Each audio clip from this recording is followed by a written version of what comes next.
The college football season, week 0 is done. Week 1 is here, and it's time for some ACC teams to get kicked off around the Triangle. I'm Luis Fernandez. He's Mark Bergin. Welcome to Triangle and Two. Mark, we have so much to talk about, so I just want to dive straight into it. NC State, UConn. They are the first team in the area that's kind of getting started this week. They're playing on Thursday, on Thursday at 7:30 p.m. At UConn, so it is a road game for the Wolfpack to get things started. What are your first thoughts as we get ready for NC State to begin their season?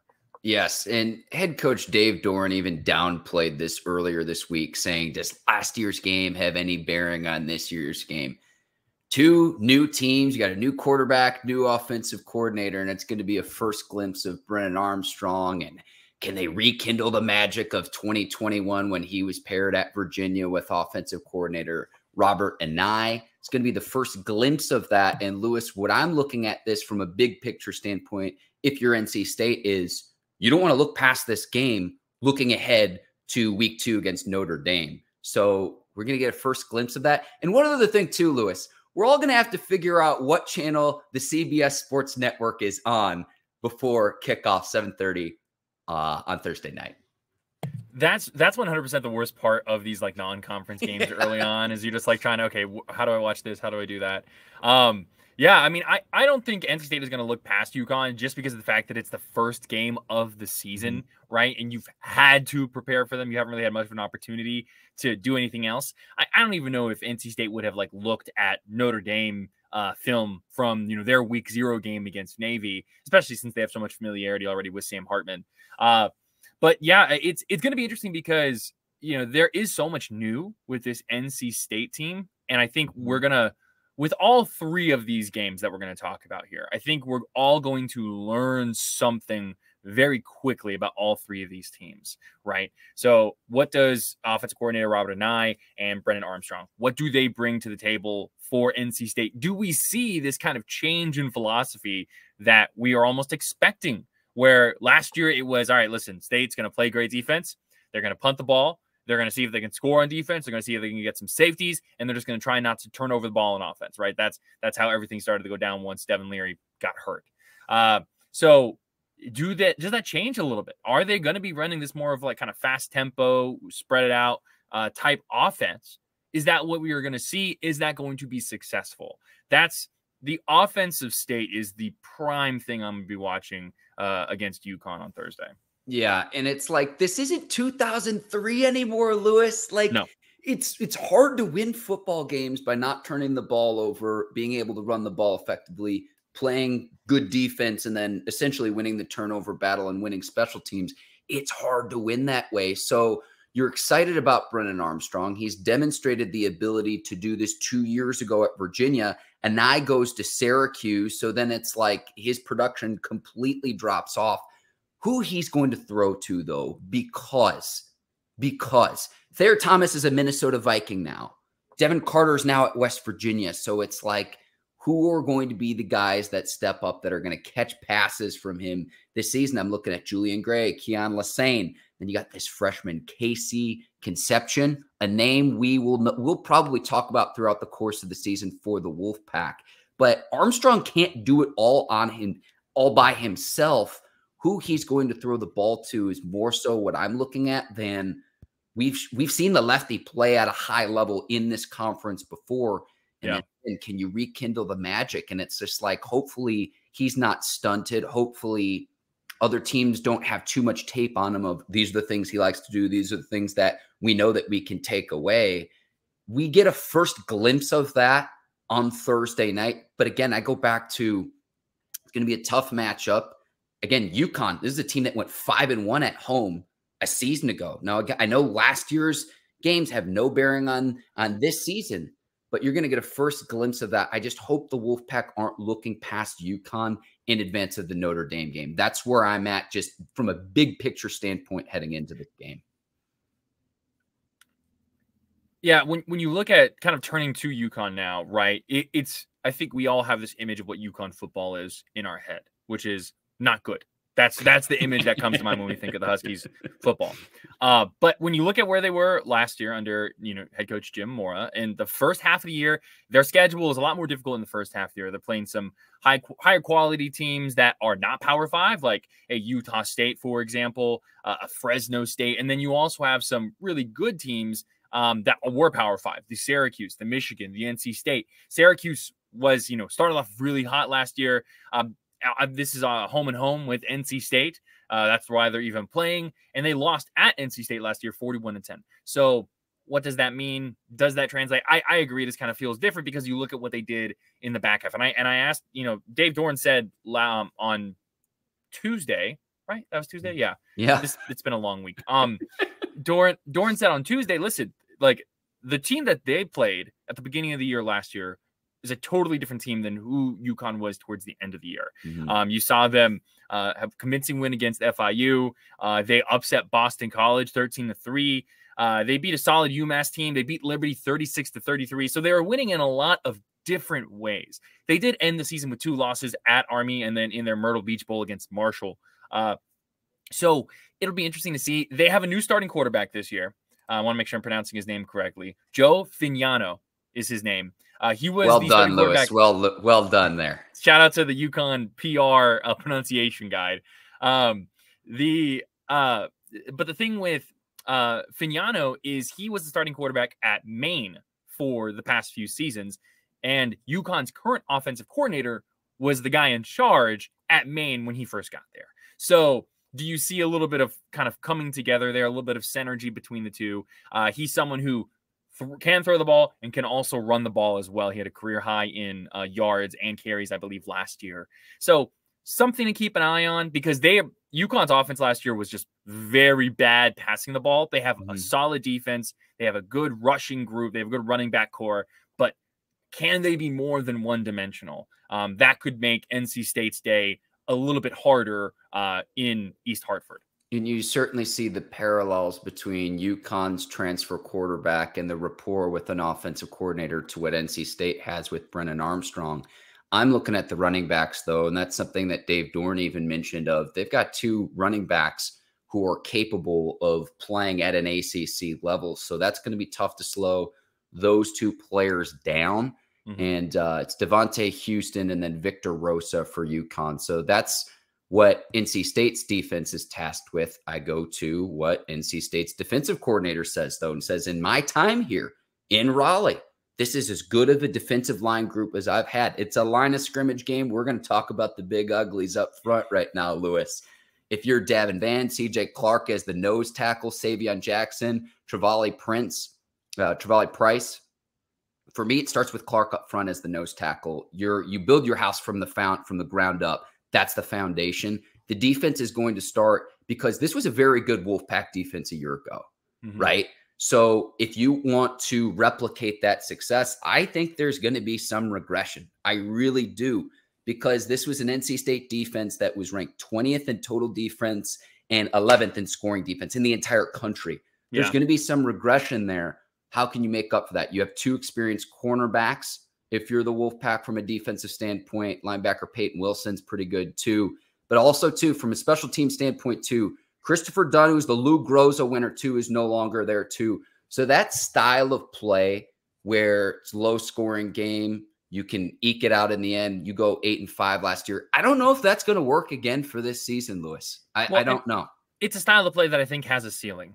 And so I think definitely that if there's ever a time to start transition mindset and transition the team philosophy a little bit, I think now is the time to do that, because I don't think there is as much pressure on NC State this year as compared to last year. Last year, there were expectations that NC State could come out here and win the ACC. Oh, Devin Leary could be the ACC player of the year, all that stuff. This year, there are a lot less expectations. So I think that just kind of frees things up for a little bit for State. I agree. I don't think this defense is going to be as good as last year, but I do think they're still going to be really solid because they had players, the guys who are starting now played last year, in different ways because of injury, just getting into rotations, things like that. And their defensive line and their secondary is very good. I look at, Davin Van. I think he's someone who could really have a great year for them on the defensive line. He's someone who gets a lot of credit from just his own teammates. So I think there is a lot of potential with this State team that all comes down to what does that offense do? And because UConn's defense is not great by any means, but they have some older, more experienced players now, year two under Mora. It's going to be, I think, a defense that if NC State struggles offensively, they're going to be good enough to slow them down even more. So it's not by any means it is, of all the three local triangle teams playing, this is the easiest game for the local triangle team. However, I do think it has the potential to be tricky if NC State is struggling out the gate this season. And I'll leave with this, Lewis. This game opened up Wolfpack favored by 16.5. It's moved to 14.5. And in keeping Brennan Armstrong upright, you want to keep him clean. You hear that a lot about quarterbacks. You're losing a pair of all-conference linemen, Grant Gibson, who graduated, Chandler Zavala, who's now on the Carolina Panthers. So something else. Again, it's not flashy to talk about the line of scrimmage and linemen, but it is a very important component of football. Yes, I love talking about the big uglies. Don't get me wrong. I'll talk they about deserve their credit, Lewis. They do. We give plenty of credit to the offensive and defensive linemen here on Triangle and Two. Okay, speaking of giving credit, let's go ahead and turn now to Saturday's game. Hey, did you know that college football teams actually play on Saturday? I had no idea. Now, when you look at the schedule for these three local teams, with NC State playing on Thursday, UNC playing on Saturday, Duke playing on Monday. So this is the one that kind of, if you are just a casual college football fan, UNC taking on South Carolina to start off the season, you probably have circled on your calendar on Saturday because you have a number 21 North Carolina team that has a potential Heisman quarterback in Drake Maye. They're playing in the Mayo kickoff, however it's phrased. These opening week kickoff things, I never get the names of the actual Chick-fil-A bowls, well, all that kind of stuff. And then South Carolina was a team that was really knocking some folks off last year. They beat Tennessee. They beat Clemson. Spencer Rattler is a solid quarterback who was Heisman contender just a couple of years ago before he transferred to South Carolina, coming over from Oklahoma. So there, I think, is a lot of South Carolina is one of those teams that college football fans are like, interesting. I want to see what they can do. But, I'm going to say this, Lewis. I'll say this for you. I'll say this for you. Spencer Rattler has been an enigma for South Carolina for as long as he's been there. That's the word I would use because I don't think there's a ceiling. I also don't think there's a floor. And it's that consistency of when he was at Oklahoma, you had Baker Mayfield and Kyler Murray and Jalen Hurts, and you had all these great quarterbacks back to back to back to back. You're expecting him to perform at that high level. I mean, to where he was expected to be the next guy, the next first round pick as a quarterback out of Oklahoma. He's proven the ability to play at a very, very high level. How disappointing it would be if you're a Tar Heels fan. You want to get back to a conference championship game. You want Drake Maye to potentially win the Heisman Trophy, to get knocked off in week one in prime time with College Game Day doing its pregame show on Saturday morning before it airs in prime time on Saturday night. The stage is set for both of these players. And naturally, we're going to look at the quarterbacks, Lewis. But that to me is whoever wins this game, we're going to be looking at them in a national spotlight and a national limelight based on how this game plays out. Rattler, Maye, the storyline's set there, in my opinion. Yeah, no, I think that's fair. And I think that so this is one of those games that reminds me of 2015 UNC, right? That for those that remember, that UNC football team went 11-1 that season. They rounded off 11 straight wins after week one. Their lone loss was to South Carolina in Bank of America Stadium. And they had a lot of turnovers, and there was not a lot of success. And that UNC team ended up playing really well as the season continued with Marquise Williams, Mitch Trubisky getting in the mix a little bit. But this moment kind of reminds me of that a little bit. Because it is a possible season-defining game. And you do not define, and it's such an oxymoron to even say that, you do not define your season in the first week. However, what you do is you set the national expectations a little bit. And it is going to be, if we want to go under the assumption that Drake Maye is doing all he can to win the Heisman this year, he's going to do whatever he can to help the football team. But if he plays really well, he could win the Heisman this year, right? You're competing against a guy in Caleb Williams in Southern California who has all the attention, has all the resources, is playing in the dying Pac-12, is playing in Los Angeles. Like, the attention is going to be on Caleb Williams. He is the presumed #1 overall pick. He reminds you of Patrick Mahomes and all this stuff. Great. If you want to be in New York in December, UNC needs to win this game, and Drake Maye has to perform well. I think he will, but it's fascinating. I want to go back to Spencer Rattler here really quick for a second. It's kind of because you talk about this almost like Dr. Jekyll and Mr. Hyde type notion of Spencer Rattler. You look at the first few games of the year, and he was new to South Carolina, still getting his feet under him, but against Georgia State, 227 yards, touchdown, 2 interceptions. Against Arkansas in a loss, 377 yards, 1 touchdown, 1 interception, 6 sacks. Against Georgia, okay, that's Georgia. Okay, we'll give him some credit here. 118, 2 interceptions. Even against Charlotte, it was 56-20, but 187 yards. They didn't need him to play really well to win some of these games. And then even after that, at the end of September, 2 touchdowns, 2 interceptions against South Carolina State. So he was struggling, not really playing his best in the first half of the season. And then when South Carolina goes on this run where they beat at the time number 13 Kentucky team, they beat Texas A&M. They beat Tennessee, who was number 5, just coming off a loss against Georgia. They beat their arch rival Clemson in a shootout, 31-30, and it's this really high stakes game. He was playing really well. 6 touchdowns against Tennessee, 3 touchdowns against Vanderbilt.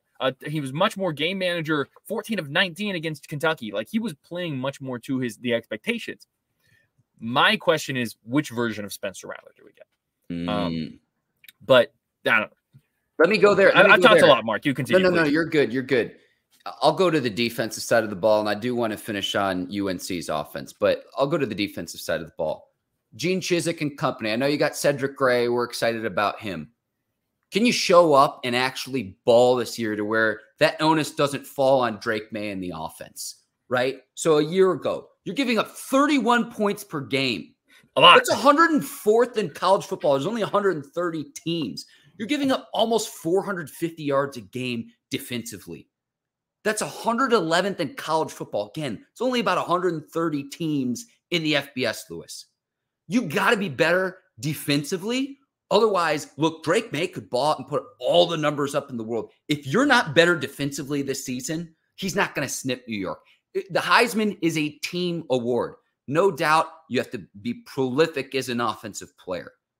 But if North Carolina's defense is how it was a year ago, Drake Maye is not going to New York for the Heisman Trophy presentation, even as a contender. I don't care what kind of season he has. That's just point blank, period, Lewis. Yeah, and it's not fair, but that's what the Heisman is at this point. And it's interesting because from a defensive perspective, right, I feel like North Carolina and South Carolina are very similar. Where you look at South Carolina, right, in their losses last year, they gave up 44 points in their loss against Arkansas. They gave up 48 in their loss against Georgia. They gave up 38 in their loss against Florida. In the bowl game, they gave up 45 against Notre Dame. So South Carolina's defense also has a lot to prove. I think this is going to come down to, you're going to see which quarterback plays better, but which defense steps up and lives up to any kind of offseason expectations that they improved. Because that's what everyone around North Carolina, around Chapel Hill has been saying is, hey, this defense is going to get better. The defensive line looks really good. I think we're going to be getting more pressures. Some of the transfers, secondary players that have come in look fantastic. You've got depth at linebacker. Like that has been the talk around this UNC team in the offseason, that their defense is going to be better.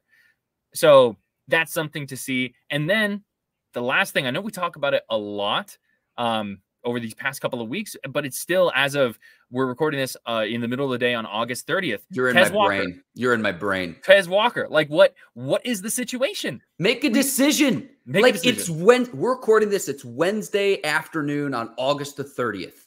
Like, NCAA, whether it's yes or no, make a decision on the appeal.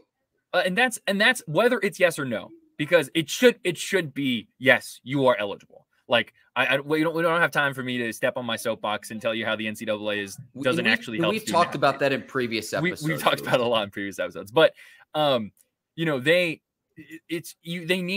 needs to know one way or another. So, because right now, what Mac Brown said on Monday in his press conference, what Chip Lindsey said, the offensive coordinator for UNC, the new one, that he mentioned, is that they're having to kind of game plan for two different situations. One where Tez Walker plays, and one where Tez Walker does not play. And if Tez Walker does not play, then that's a little bit more of a kind of a committee approach to this game, to the receiving core, right? You have guys like Nate McCollum who are coming in, sure, but also Kobe Paysour, other guys who have been there for a while, plus even like the running back and the tight end group getting involved. So it can be a bit more by committee, but the way they've approached this with Tez Walker specifically is they have said, be prepared to play, because you don't want to be in a situation if you're Tez Walker or if you're UNC where you haven't really incorporated him into the game plan, and then Saturday at 3 p.m. you find out, hey, the NCAA just gave us a call, you're good to go. If we find out by that point, Lewis, like, I swear we're gonna upload this podcast episode and we're gonna find out a decision one way or another. And I know Colorado had an offensive lineman, and Deion Sanders was blasting the NCAA's decision. So it's like, if there are valid, good reasons for a player for there to be exceptions, you certainly hope Tez Walker that can be the case. Yeah. And I look at it beyond just the mental health portion of it. It's what about his future in his ability to try to become an NFL player? Yeah. You want to play with Drake Maye, the best of the best, versus whoever the Tar Heels quarterback will be in 2024, if he in fact has to wait. So you got that. You mentioned Chip Lindsey too. The rapport that a quarterback has with the coordinator. I'm curious to see, is there any difference compared to what we had a year ago when you had a different OC with Drake Maye? Again, a lot of these questions will start to get answered come Saturday night. Just like with NC State, we're going to learn a lot about that offense on Thursday against UConn. We're going to learn a lot about UNC and who they are as a team on Saturday against South Carolina. Transitioning to our final game preview here, we're going to learn a lot about the Duke Blue Devils when they take on the reigning ACC champion Clemson on Labor Day at 8 p.m. on Monday in Wallace Wade. All right, I got two things for you, Lewis, right off the top. So what I first want to ask, because this game's being played Monday night in prime time on Labor Day, how much do you think the line is going to move in Clemson's favor between now and kickoff on Monday night? I mean, what is it? I think everyone's going to be trying to recoup their losses over the weekend. Yeah, I think that's fair. Do you know what the line is right now?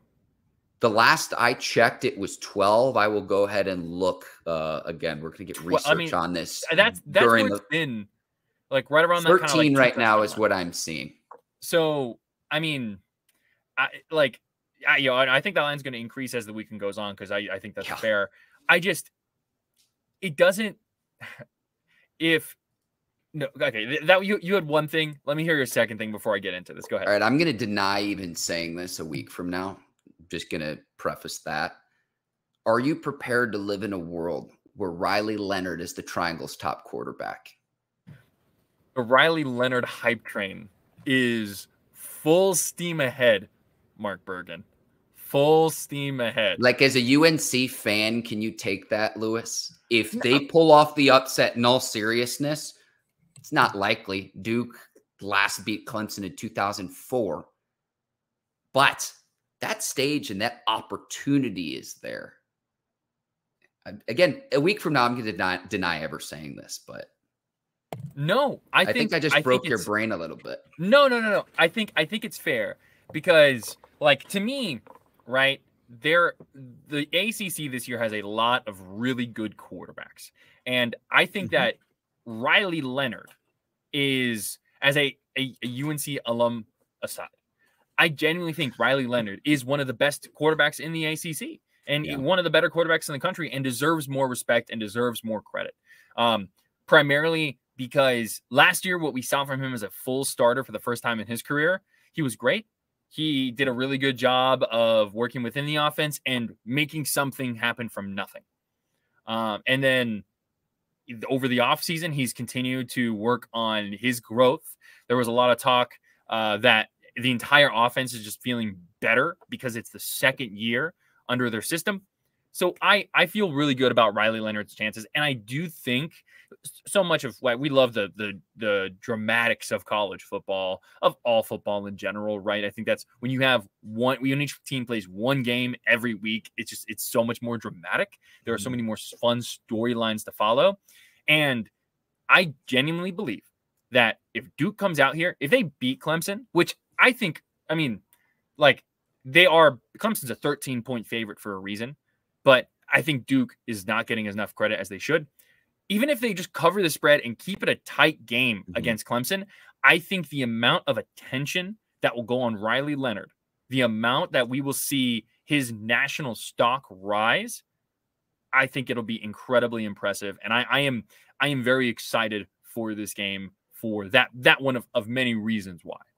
Can you keep it close? Duke returns 17 starters. Now the Blue Devils have a new defensive coordinator as well, and Tyler Santucci. So can you keep that Clemson offense in check, led by Cade Klubnik? And then they're bringing over Garrett Riley, Lincoln Riley's younger brother, to be the new offensive coordinator. They're taking over for DJ Ugalele, who's now, I believe, at Oregon State, is a transfer now. So it's Cade Klubnik's team. Shipley in the backfield is going to be tough to slow down too, but Clemson's offense is what's hamstrung this team. Maybe not, say, in the ACC, but in these big-time national games where you're going up against, say, other conferences. And it's why Clemson's been down the last few years, as the offense hasn't been what it needs to be. Now, defensively, it's like you got 4 players on the ACC all preseason team. Clemson's defense is always stout. Can you keep it close? Can you cover? And if you're Duke, can you prove that last season's 9-14 wasn't a fluke?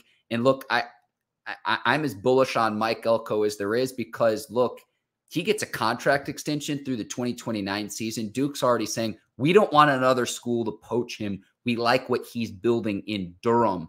This is a great opportunity for Duke on Monday night. If you can at least keep it close. No, there's no moral victories in football, but that would be a moral win for the Duke Blue Devils come Monday night. Well, that's part of it too, is that Duke is not, I think they have transcended the moral victory plane, right? Duke is more about results right now. Last year was about moral victories in a lot of different ways for Duke. When you hadn't won an ACC game, and Mike Elko came in last year, and it's like they had a 13-game ACC losing streak, Lewis. Yeah, it was bad. It was very bad. But they have transcended that. They've moved past that. And so now they're about taking those next steps. And, it's so tough because the storyline, I feel like, you've heard the same storyline over and over and over again about Duke all offseason. But it is the story. It's the schedule is so much harder. What can you do now? How can you take this next step as a program? And I think you do that by competing against Clemson. I'm not really concerned. So I think to me, Duke's defense is going to improve. And I think that their defensive line that is the experience in Duke's team. They have a lot of depth as well in the secondary. Losing Shaka Hayward is really tough. Linebacker, went in the NFL draft, undrafted free agent, I believe. So what happens next? But I will say that offense, I think, is going to be like, that is what's going to be helping to keep them in the game against Clemson, if that offense succeeds. If Riley Leonard does well, if Jalen Calhoun and Jordan Moore, 2 of the better receivers in the ACC, continue to grow, that'll be interesting for me. Another thing from a statistics perspective, right? Because this is Cade Klubnik's first full season as the starter, and it's a new offense. And while he was solid in his reps last year, he a little up and down in some ways when he stepped in for DJU. For someone who was the number 2 quarterback in his recruiting class too. So he has high expectations, Lewis. Exactly. So my question is, and another one of those storylines that's followed Duke around all offseason, is what does the defense continue to be big play oriented? Does it get turnovers? Duke had the number 2 best turnover margin last year, +14. I want to say is what they were last year. And what makes repeating that difficult is just statistically speaking. We talk about the analytics in football and blah, blah, blah. But when you look at the numbers, turnovers are so incredibly difficult to replicate. You have turnovers are just kind of one of those things where it's like, all right, let's see what happens. You don't really have, you can practice for turnovers, but you can't draw up a play for a turnover. So can they take a Clemson offense that may be struggling out the gate a little bit, and can they force some turnovers there? I think that's going to be big for the Blue Devils. I'm going to go back to the line of scrimmage, Lewis. If you're Dwayne Carter, player who's represented Duke at the ACC kickoff event in advance of the season, it's your senior year. First team all ACC. You have to establish yourself early in this game and put it on tape to where Clemson's got 4 returning starters on its offensive line. None of those were preseason all ACC selections. If you're Dwayne Carter and company up front, it's going to start with him and the onus in establishing that early. That to me is what I'm going to look at the line of scrimmage. You want to make Cade Klubnik struggle early on. There's no faster way to a quarterback than a straight line. A gap, B gap. Can I cause penetration, disruption in the opposing offense's backfield? That's what I'm looking for early on, first and second quarter from Duke's standpoint. And look, if he balls out, if he shows out, he's then putting that on tape to say, hey, the rest of America, you've got to double and triple team me. And he's able to do that and to play well against the best of the best in this conference. That bodes well for his NFL future as well. Yeah. And, look at Clemson. The way I just kind of view it is you want to put Klubnik in a position where he's stressing and he's showing his age. And the only way they can beat you is by handing the ball off to Will Shipley, which, that still could beat you. But it's just, you want to try and make them one-dimensional and throw off this high octane or supposedly high octane offense early on. What I get nervous about is you revert to that and Clemson still beating you if you're stacking, say, 8-9 guys in the box, Lewis. Yeah, no, that's fair. So do you want to do a prediction for these 3 games, or do you want to just kind of like keep it as analysis? I think we keep it as analysis. Okay. But I would take I'll go through. I would take NC State to take care of business against UConn. I'll go Homer, and I will take Drake May and the Tar Heels because they were able to finish a lot of games last season in the clutch late. So they're a 2.5-point favorite as well. I would expect Clemson to take care of business against Duke as well. Can Duke cover? Like, what kind of game does Duke play? Because I don't expect the Blue Devils to win, but like, can you keep it closer? Is it a blowout? And is there a reason why Clemson reigns supreme year after year after year after year? That's kind of how I see things shaking out. I agree. It's the UNC South Carolina game is a toss-up. But I do lean towards Carolina just a little bit, which is me. I feel like it's me not learning my lesson. Like, not even like UNC football is one of those things where you're like, don't trust them. Like that's the UNC football way. But it's can they change? I got one more thing for you, Lewis. On Saturday night, in advance on College Game Day, do you think Corso will pick the Tar Heels? And then I guess maybe the better question is, do you want him to pick the Tar Heels on Saturday night? I want Lee Corso to do whatever is best for him. Live your life, my guy. Like he's an absolute icon. I think he's going to pick South Carolina. That's what I think will happen. I think a lot of people are going to lean South Carolina just because the last time we saw UNC football playing was like, oh man, their defense is so bad. They gave up so many points against App State. They, they blew that lead against Oregon. Like all these different things. And Mac Brown mentioned on Monday as well. Like, the UNC's defense, even though they improved in the second half of the season, because of those big moments where they did not live up to their standard, they built a picture for them nationally. And so that's why you got to build a picture for you nationally in this first week in the showcase game against South Carolina. But I think State wins also. And I will be very interested. I think it'll be a competitive game in the fourth quarter. I don't think Duke wins, but I do think they cover against Clemson. All right. Don't take my betting advice though. That's just me. That's just me saying. That's just me using a thing as just an idea, as just a little benchmark. All right. Hey, maybe we'll fade Luis Fernandez this year. We'll see. I cannot wait. Just a few days away. Thursday night and then Saturday is just going to be an absolute gauntlet. We've gotten through the summer, Luis. So that's a testament to you. And we'll actually get to talk about some gains and some action, just not what we think is going to happen. So I'm absolutely pumped about that. I'm so excited, Mark. Thank you, Mark. Thank you, everyone, for listening to Triangle and Two, WRAL Triangle and Two. Make sure to check us out wherever you listen to your podcasts, as well as on WRAL Sports Fan and on the 99.9 YouTube page. We will see you next week, where we'll finally learn a little bit more. And hey, you know what? We'll be previewing next week, Mark? The start of the NFL season.